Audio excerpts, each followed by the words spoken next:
Halo, selamat datang lagi. Kali ini kita punya cerita seru banget nih dari dunia keuangan. Kayak, eh, thriller mata uang dari tahun 1964.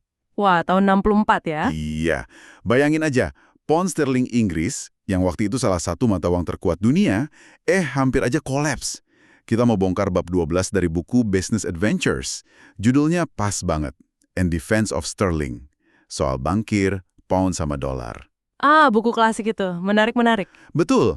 Sumber kita ini, bab 12 ini kayak ngasih kita kunci masuk ke ruang rahasianya bank sentral gitu loh. Mhm. Kita bakal lihat gimana keputusan-keputusan gede banget, triliunan rupiah mungkin ya kalau sekarang, dibuat di bawah tekanan yang, wah, gila-gilaan. Pasti tegang banget ya suasananya.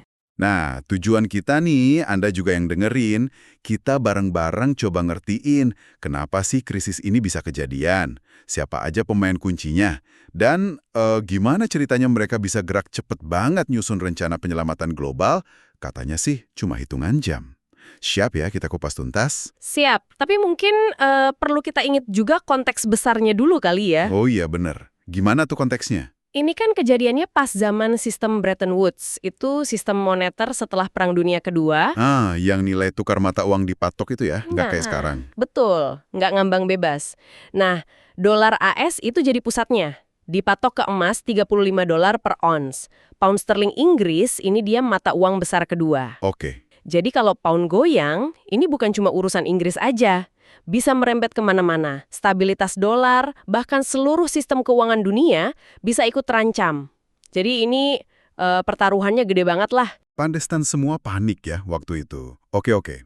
Mari kita mulai dari, katakanlah, markas operasinya di Amerika. Federal Reserve Bank of New York atau FRBNUI. The Fed New York ya. Iya, bank ini unik banget ya strukturnya. Kayak separuh pemerintah, separuh swasta gitu. Iya, itu agak aneh memang kedengarannya. Dia bagian dari sistem Federal Reserve AS, tapi sahamnya itu bukan punya pemerintah. Yang punya malah bank-bank komersial anggota. Loh, kok bisa gitu? Tapi tujuannya? Nah, tujuannya itu buat kepentingan nasional, bukan cari profit buat pemegang sahamnya. Dan lokasinya itu kan di Wall Street, jadi strategis banget buat jadi tangannya AS dalam urusan keuangan internasional. Dan perannya tuh lebih dari bank biasa. FRBNU ini sering disebut banknya para bank sentral. Jadi bank sentral negara lain itu nabung di dia. Nabung emas maksudnya, yang di brankas bawah tanah terkenal itu. Betul, banyak negara nyimpen cadangan emas mereka di situ. Penting dicatat ya, ini emas milik negara lain, bukan emasnya Amerika. Oh, oke. Nah, karena emas banyak negara ada di situ, FRBNY jadi punya semacam pandangan tembus pandang gitu. Sumber kita bilang kayak fluoroskop. Mereka bisa lihat langsung arus uang antar negara. Termasuk ya kondisi si pound sterling ini lagi sehat atau enggak. Wah, jadi kayak punya intelijen ekonomi alami gitu ya? Canggih juga.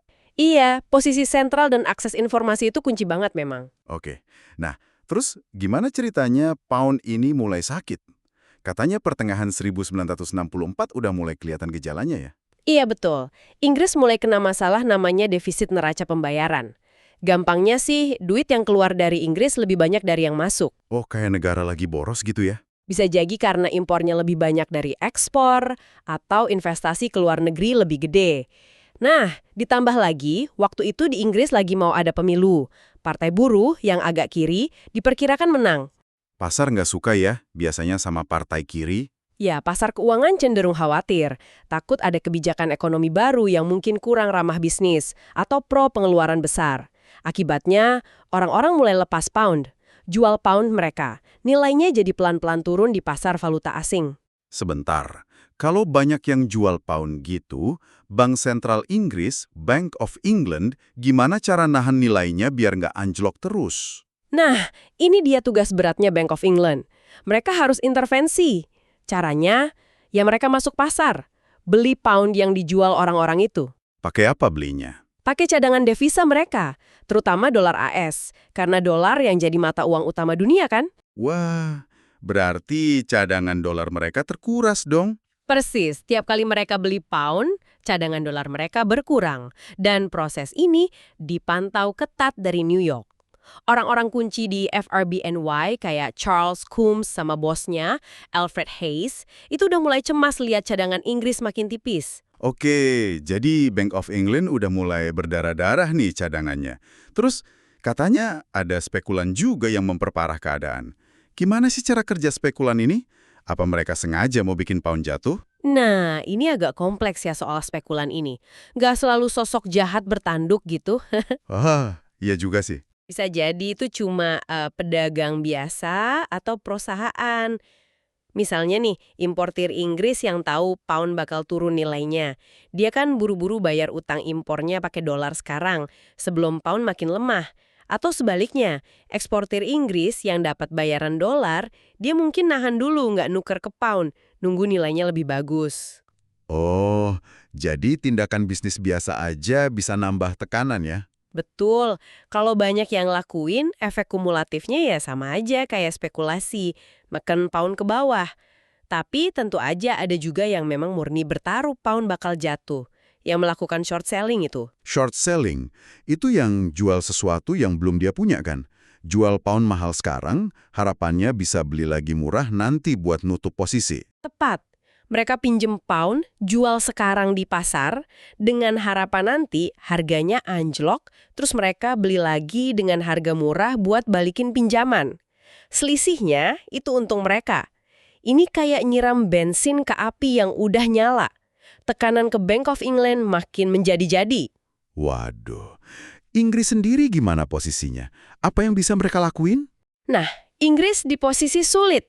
Secara teori, kalau mau nguatin pound, mereka bisa naikin suku bunga acuan, istilahnya bank rate. Biar investor asing tertarik taruh duit di Inggris ya? Imbal hasilnya lebih tinggi. Benar, itu bisa narik modal masuk dan ngerem inflasi juga. Tapi, ada tapinya. Tapinya apa nih? Kayaknya dilematis ya. Dilemanya di politik dan ekonomi domestik. Naikin suku bunga itu kan kayak ngerem ekonomi di dalam negeri. Pinjaman jadi lebih mahal buat bisnis, buat orang biasa. Apalagi ini momennya dekat pemilu. Partai yang lagi berkuasa waktu itu jadi ragu-ragu, takut nggak populer. Jadinya langkah mereka agak telat dan kurang gigit gitu. Wah, serba salah banget ya posisinya. Dan akhirnya, puncaknya datang di bulan November 1964. Bisa ceritain nggak detik-detik menegangkannya? Bisa. Ini yang disebut November Kelabu atau Black November gitu ya. Jadi Senin tanggal 23 November, Bank of England akhirnya bertindak. Mereka naikin suku bunga acuannya lumayan drastis. Dari 5% jadi 7%. 2% itu lumayan ya. Harusnya pasar tenang dong. Harusnya. Tapi ada yang aneh. Biasanya Bank of England umumin suku bunga itu hari Kamis. Ini kok diumuminnya hari Senin? Oh, nggak biasa ya? Pasar memang gitu. Awalnya Senin itu pound sempat naik sedikit, tapi cuma bertahan sebentar banget. Hari Selasa pagi, tanggal 24 November, keraguan itu menyebar cepat kayak virus. Pasar jadi nggak percaya lagi kalau Inggris tuh sanggup mempertahankan nilai pound di level patokan $2.80. Nah, disinilah mulai terjadi panic selling, jual pound besar-besaran. Seberapa parah aksi juarnya? Ada angkanya nggak? Parah banget. Sumber kita nyebut, di satu titik itu, Bank of England kehilangan cadangan devisa sampai $1 juta AS per menit. Apa? $1 juta per menit? Gila. Kebayang kan? Kayak keran air bocor tapi alirannya deras banget. Mereka mati-matian beli pound terus supaya nilainya nggak jebol di bawah batas bawah $2,78, tapi ya cadangan mereka terkuras habis dengan kecepatan mengerikan. Situasinya genting luar biasa. Kalau sampai jebol, apa konsekuensinya? Wah, bisa berabe. Kalau pound, mata uang besar kedua dunia sampai jatuh bebas, kepercayaan terhadap dolar AS juga bisa ikut runtuh. Ingat, dolar kan dipatok ke emas. Kalau dolar goyah, seluruh sistem Bretton Woods bisa ambruk. Krisis finansial global di depan mata. Ngeri banget. Di titik ini semua mata pasti ke New York ya? Ke FRBNY. Apa yang bisa Hayes dan Coombs lakukan? Tepat sekali. FRBNY jadi harapan terakhir. Hayes sama Coombs sadar betul, ini bukan lagi cuma soal nolongin Inggris, ini soal nyelamatin sistem global. Mereka harus gerak cepat dan harus gerak besar-besaran. Terus apa yang mereka lakukan? Malam Selasa itu, 24 November, sampai Rabu pagi 25 November, mereka ngeluncurin operasi penyelamatan darurat. Targetnya ambisius banget, ngumpulin paket kredit internasional raksasa senilai $3 miliar. 3 miliar dolar di tahun 1964. Itu jumlah yang nggak kebayang gedenya. Iya, astronomis banget waktu itu. Tujuannya cuma satu, ngasih sinyal ke pasar, hey, bank-bank sentral dunia bersatu di belakang pound. Jangan macam-macam. Biar para spekulan itu keder, takut, terus berhenti nyerang pound. Wow. Tapi gimana caranya ngumpulin duit segitu banyak, secepat itu dari berbagai negara? Koordinasinya pasti rumit banget kan? Rumit dan hektik banget. Hayes dan Combs kerja semalaman suntuk itu. Telepon sambung-menyambung kemana-mana. Ke bank sentral utama di Eropa, Jerman, Prancis, Italia, Swiss, Belanda, Belgia, Swedia. Terus ke Departemen Keuangan AS di Washington, bahkan sampai lapor ke Gedung Putih juga. Tak lucu di bukunya, katanya nyari gubernur Bank Sentral Belanda, Dr. Holtrop, itu susah banget malam itu. Nggak ketemu-ketemu. Mungkin udah tidur pules sekali ya. Hahaha, bisa jadi. Terus Amerika sendiri gimana? Kan mereka yang mimpin. Berapa komitmen dari AS? Peran AS krusial banget. Mereka harus ngasih contoh biar yang lain ikut. FRBNY langsung naikin batas fasilitas kredit khusus antar bank sentral buat Inggris. Namanya itu swap line. Dinaikin jadi 750 juta dolar. Swap line itu kayak gimana sih? Butuh dolar. FRBNY siap kasih pinjam sejumlah itu. Nanti Inggris balikin dalam pound atau dolar lagi. Sebaliknya juga gitu. Nah, batas swap line buat Inggris ini dinaikkan besar-besaran. Ditambah lagi, ada jaminan pinjaman 250 juta dolar dari Export-Import Bank AS. Jadi total dari AS saja udah 1 miliar dolar, sepertiga dari target 3 miliar dolar. Itu sinyal kuat banget. Kami serius bantu. Luar biasa ya kerja kerasnya. Tapi tadi disebut ada cerita menarik soal Hayes sama Combs, soal gaya mereka menghadapi krisis. Iya, itu detail menarik di sumber kita. Hayes, yang presiden FRBNY, kabarnya tetap pulang seperti biasa, naik kereta komuter ke rumahnya di Connecticut malam itu. Padahal situasi lagi genting banget. Wah, kok bisa? Biar kelihatan tenang gitu? Mungkin ya, biar nggak nambah kepanikan di pasar kalau sampai ada rumor bos The Fed nggak pulang. Sementara Combs, wakilnya yang lebih teknis dan operasional, dia nginep di kantor, begadang buat koordinasi langsung sama Eropa. Suasananya pasti tegang banget lah nungguin komitmen dari bank-bank sentral lain masuk satu persatu. Sumbernya bahkan ngebandingin suasana malam itu kayak malam sebelum pertempuran Agincourt. Pertempuran besar gitu. Kebayang sih tegangnya. Jadi akhirnya berhasil terkumpul nggak 3 miliar dolar itu? Berhasil. Setelah kerja keras semalaman, Rabu sore, tanggal 25 November, sekitar jam 2 siang waktu New York, target 3 miliar dolar itu tercapai. Komitmen datang dari 11 bank sentral plus satu lembaga internasional, Bank for International Settlements, BIS. Lega banget pasti mereka. Terus langsung diumumin? Langsung. Pengumumannya dikoordinasikan serentak di New York, Washington, dan London. Biar efek kejutnya maksimal. Gimana reaksi pasar? Para spekulan itu langsung kaget gitu. Lebih dari kaget, mereka shock berat. Pengumuman paket bantuan 3 miliar dolar itu kayak bom nuklir dijatuhin di tengah pasar valuta asing. Para short sellers yang tadinya pede banget jual pound sekarang gantian panik. Kenapa panik? Mereka sadar dengan dukungan sebesar itu, pound nggak mungkin dibiarin jatuh. Malah kemungkinan besar bakal naik lagi. Mereka langsung berebut beli pound galik buat nutup posisi jual mereka sebelum ruginya makin gede. Istilahnya short covering. Akibatnya? Akibatnya ya permintaan pound tiba-tiba melonjak drastis. Pound yang tadinya udah di ujung jurang di 2,78 langsung loncat naik. Aman di atas 2,79. Krisis seketika berhenti, kayak badai tiba-tiba reda gitu aja. Dunia perbankan global bisa napas lega. Ini nunjukin banget kekuatan intervensi bank sentral kalau dilakukan bersama-sama. Dengan skala besar dan cepat.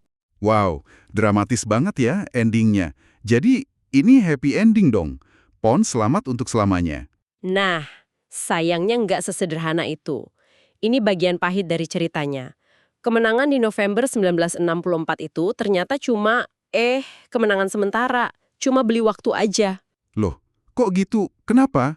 Bukannya masalahnya udah selesai? Masalah fundamental ekonomi Inggrisnya belum selesai. Defisit neraca pembayaran mereka itu masih terus ada. Daya saing industri mereka juga lagi menurun waktu itu. Akibatnya, nggak lama kemudian, pound diserang lagi. Tahun 1965, terus tahun 1966. Diserang lagi, padahal udah ada paket 3 miliar dolar itu. Paket 3 miliar dolar itu kan intinya pinjaman, bukan solusi permanen. Itu cuma ngasih ruang bernafas buat Inggris berbenah diri secara ekonomi. Tapi ternyata pembenahannya nggak cukup efektif atau nggak cukup cepat. Jadi ya perlu lagi paket-paket bantuan tambahan. Pemerintah Inggris juga terpaksa ngelakuin kebijakan penghematan yang menyakitkan buat rakyatnya kayak ngebekuin kenaikan gaji sama harga barang. Tapi tetap nggak cukup juga. Tetap nggak cukup kuat buat nahan tekanan pasar jangka panjang. Akar masalahnya terlalu dalam kayaknya. Jadi, gimana nasib akhir pound sterling waktu itu? Akhirnya, setelah berjuang mati-matian mempertahankan nilai $2.80 selama 3 tahun sejak krisis 1964 itu, Inggris nyerah juga. Pada bulan November 1967, mereka terpaksa melakukan devaluasi pound sterling.